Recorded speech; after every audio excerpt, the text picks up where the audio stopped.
Professor Santos is here, and I'm going to teach you everything you need to know about OnlyFans.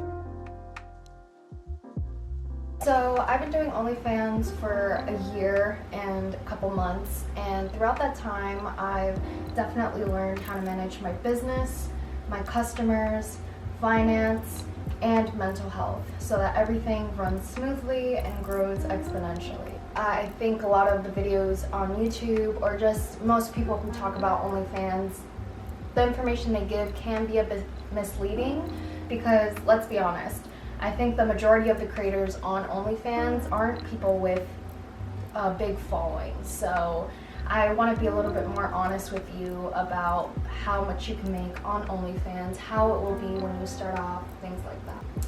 However, whether you start off with 5 subscribers or 500, the beauty of OnlyFans is the ability to grow your audience and grow as a creator in order to increase your profit. So lesson number 1, content. So when starting your account, one of the first things you should do, even before taking a photo with your ID to send to the OnlyFans gods to prove your identity, is to think about what content you are going to make.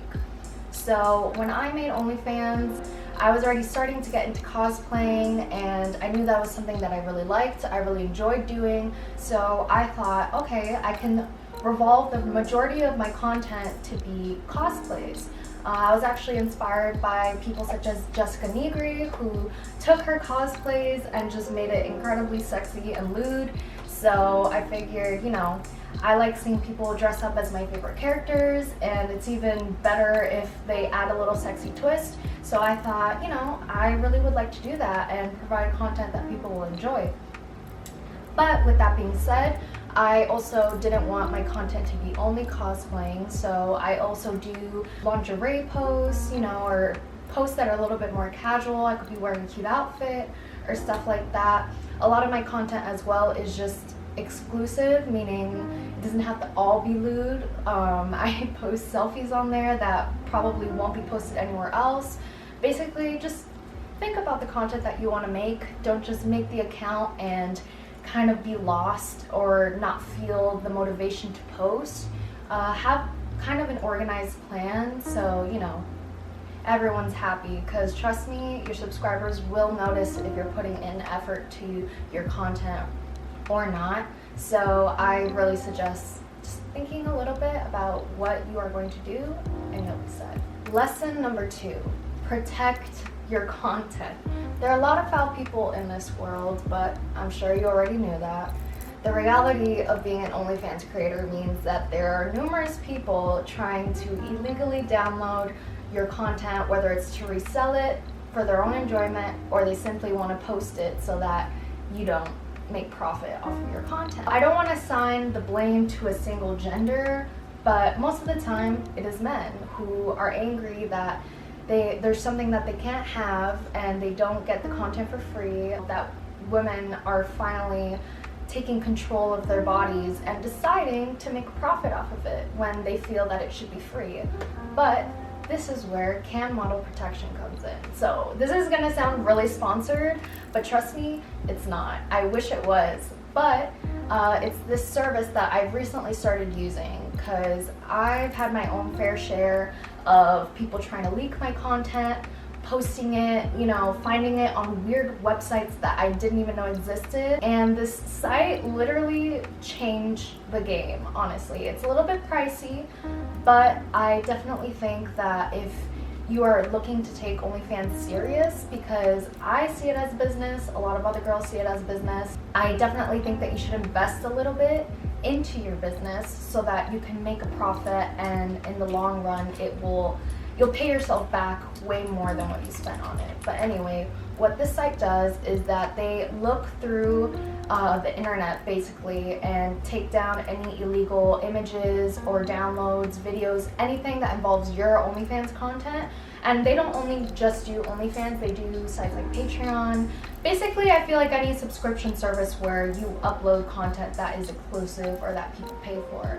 So I think that's really cool. This one time I found a site that had my content, but it was like very old content, like from the beginning. It was nothing recent, and some of the content was from my Twitter.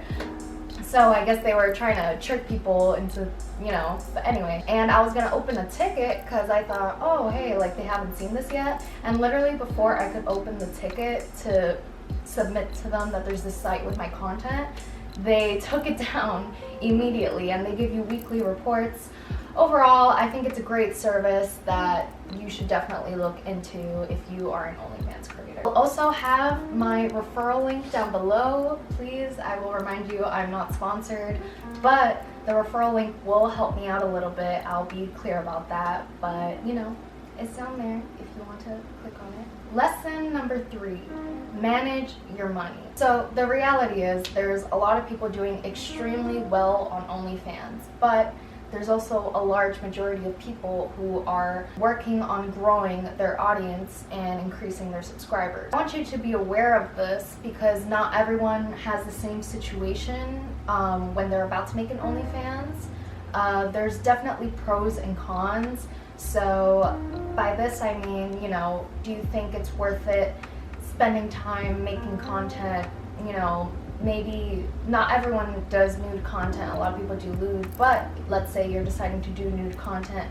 Is it going to be worth it for you in the beginning? Are you willing to wait until you actually, can grow? Are you willing to wait that much while putting content out there? Or, do you think that you have a good enough following, or you have enough people who would like to subscribe to your OnlyFans, where you think it's worth it to just start off so you don't waste any more time? My point is, if you're a smaller account and let's say you're not someone who has 30K or even 100K on any social medias, Twitter, Instagram, even TikTok, let's just say you will probably have a little bit of a harder time starting off and getting that revenue and massive profits that you see other girls post. Definitely don't expect to make $10,000 on your first month.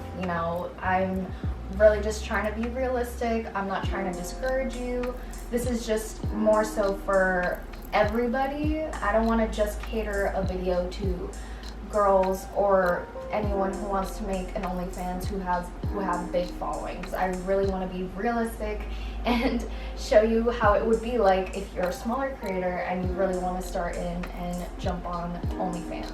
So this is why I advise people who are going to start an OnlyFans or who have one and it's not looking as profitable as they believe.